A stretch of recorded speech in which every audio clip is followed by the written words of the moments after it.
अध्यात्म विश्व विज्ञान यूट्यूब चैनल पर उपस्थित सभी मित्रों का हार्दिक स्वागत करते हैं। मित्रों, हमें थोड़ी सी सफलता मिल जाती है, थोड़ा सा लोग हमें जानने पहचानने लग जाते हैं, तो अंदर ही अंदर एक गुब्बारा सा अहंकार पैदा होने लगता है कि सचमुच मैं कितना महान हूँ। और ये गुब्बारा फूलते फूलते इतना फूल जाता है कि मुझ जैसा तो कोई है ही नहीं, मैं अद्वितीय हूँ। और ये फुग्गा, ये जो मैंने जिसे कहते हैं बलून, दूसरे को नज़र नहीं आता, वो अपने आप को ही नज़र आ सकता है, क्योंकि वो अपने अंदर होता है और अपने अंदर की बात दूसरे को पता नहीं चलती, इसलिए कोई उसमें रोक टोक भी नहीं होती। वो बढ़ता ही रहता है, बढ़ता ही रहता है, बढ़ता ही सतत बढ़ता ही रहता है, वो घटता नहीं, कम नहीं होता।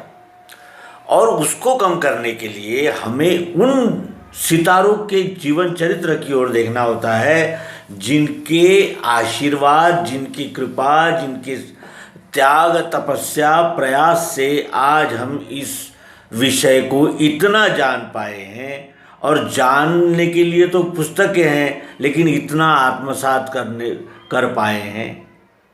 जाना तो इतना है, लेकिन आत्मसात इतना कर पाए हैं। ये एहसास, ये संवेदना हमें उन महापुरुषों के चरित्र को याद करने से होती है। इसीलिए चरित्र का आदर्श हमारे सामने रहना चाहिए। इसलिए हम इस अंक में स्वामी रामतीर्थ के विषय में चर्चा करेंगे।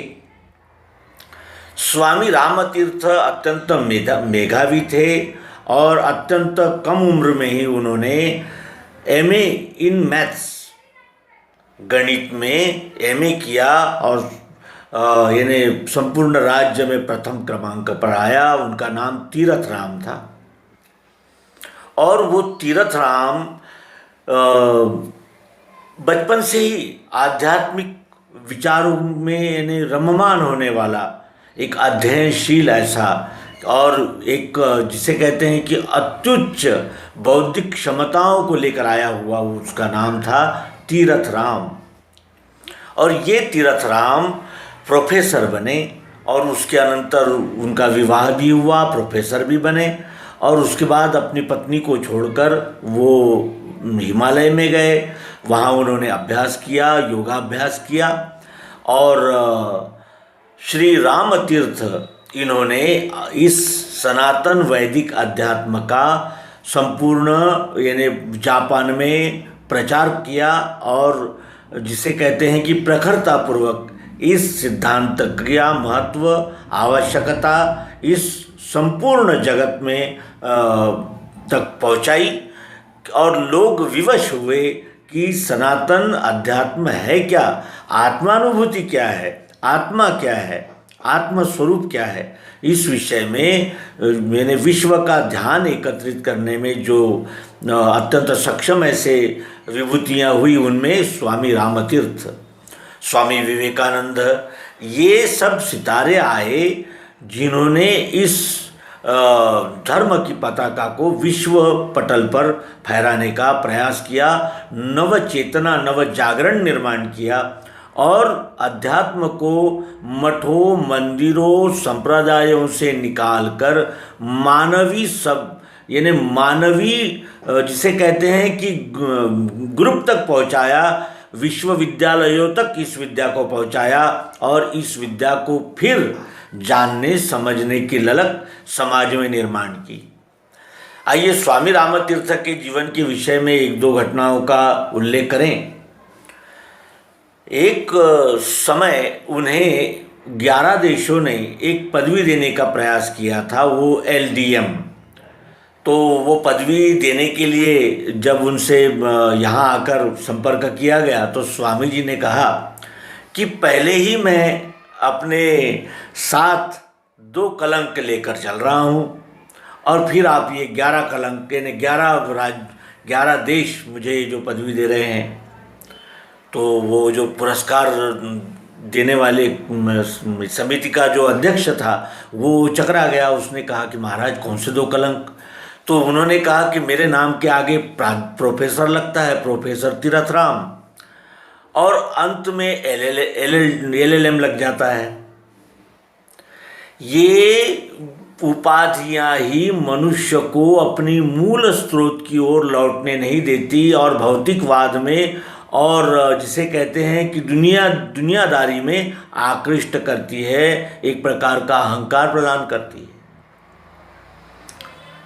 इस प्रकार उन्होंने जो कलंक की व्याख्या की, जो भी हमें आध्यात्मिक उन्नति से रोकते हैं, बाधाएं बनते हैं, वो हमारे लिए अत्यंत यानी जैसे कहते हैं कि घृणित कलंक होना चाहिए। ये बोध हम इस घटना से ले सकते हैं। उसके अनंतर एक जगह जर्मनी में वो एक बाग में टहल रहे थे, तो उन्होंने माली से सहज पूछा कि भाई ये जो छोटे छोटे पेड़ दिख रहे हैं, जो पौधे दिख रहे हैं, ये कब लगाए गए थे? तो वहाँ के माली ने कहा कि लगाने को तो 20 साल हो गए महाराज। तो स्वामी जी ने पूछा कि अभी तक बढ़े क्यों नहीं? तो उस माली ने कहा कि हम हर वर्ष इसकी जड़ों को काटते रहते हैं, इसलिए ये बढ़ नहीं पाते, इसलिए इन्हें बोनसाई कहते हैं। स्वामी जी ने उस माली को नमस्कार किया और कहा कि आपने कितना बड़ा सूत्र मुझे दे दिया है। हम सद्गुणों की जड़ें काटते रहते हैं, इसलिए ऊपर नहीं उठ पाते। सद्गुणों की जड़ों को सिंचित करना चाहिए कि उन्हें काटते रहना चाहिए। ये और काटने से, सद्गुणों की जड़ों को काटने से क्या होगा, और सद्गुणों की जड़ों को यानी आचरण का जल देने से क्या होगा, इसका एक विवेक उन्होंने इस घटना से हमारे सामने रखा। उसके अनंतर उनके विषय में क्या कहा जाए, क्योंकि जब जो व्यक्त होता है यानी जो अस्तित्व में होता है, तभी उसका वास्तविक मूल्यांकन हो सकता है। मित्रों, ऐसे महान विभूतियों को जन्म देने वाली है हमारी भारत माता, और उस भारत माता की कोख से हम आए हुए भारतीय आर्यावर्त के रहने वाले, कितनी पुण्य पावन धरा है ये। यहाँ हर क्षेत्र में ऐसी महान विभूतियाँ आई। चाणक्य आए, चरक आए, सुश्रुत आए, आर्यभट्ट आए। इस माता के गर्भ से श्री राम, श्री कृष्ण जैसे अवतार आए, जिन्होंने उदाहरण सहित सत्य और न्याय का प्रतिपादन कर गए। ऐसी ये विलक्षण हमारी परम पावन मातृभूमि है, और इस मातृभूमि में राम तीर्थ जैसे अनमोल हीरे आए और वो अपना प्रकाश दे गए।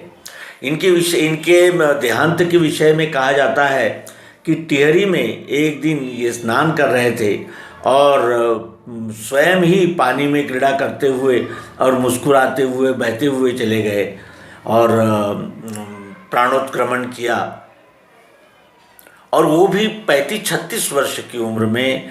ऐसे यानी इतनी विराट लोकमान्यता और जिसे कहते हैं कि एक आध्यात्मिक प्रचारक का एक यानी दैदीप्यमान एक आदर्श रखकर श्री रामतीर्थ जी गए। और इसी तरह हम अपने पाठकों, मित्रों को ऐसे दैदीप्यमान चरित्रों से अवगत कराते रहेंगे। ये देश का वर्णन करना किसी शब्द यहाँ असमर्थ हो जाते हैं। यहाँ 19वें साल में ज्ञानेश्वरी जैसा अप्रतिम ग्रंथ लिखकर संजीवन समाधि लेने वाले संत ज्ञानेश्वर भी हुए, तो जिनके एक एक बोल में एक एक बॉम्ब का सामर्थ्य है, ऐसे श्री कबीरदास जी भी हमारे ही देश में हुए। एक ओंकार सतनाम, सत्य का इतना यानी जिसे कहते हैं कि पिन पॉइंट, सटीक और अल्प शब्दों में उपदेश करने वाले श्री गुरु नानक हमारे देश में। संत रविदास, हर क्षेत्र में हमारा देश उज्जवल परंपराओं से सुसज्जित एक गौरवशाली राष्ट्र है, और इस गौरवशाली राष्ट्र में सबसे गौरवशाली अगर कोई बात है तो वो है अध्यात्म विज्ञान। अध्यात्म विज्ञान ब्रह्म ज्ञान आत्मज्ञान के ही पर्यायवाची नाम है, और इसको जानकर और इसे ही हम विश्व में अगर प्रचारित करें तो ये विश्व जो आज कलहाग्नि में जल रहा है, अनेक प्रकार के भीषण दृश्य जो नज़र आ रहे हैं, वो समाप्त होकर, जैसे अवतारों ने कहा कि कलयुग के बाद सतयुग आता है, तो इस सतयुग के यानी जिसे कहते हैं कि नींव बनेंगे, फाउंडेशन बनेंगे और अपना जीवन सार्थक करेंगे। ये शुभ इच्छा व्यक्त करते हुए इस अंक को विराम देंगे। नर्मदे हर, सद्गुरु भगवान की जय।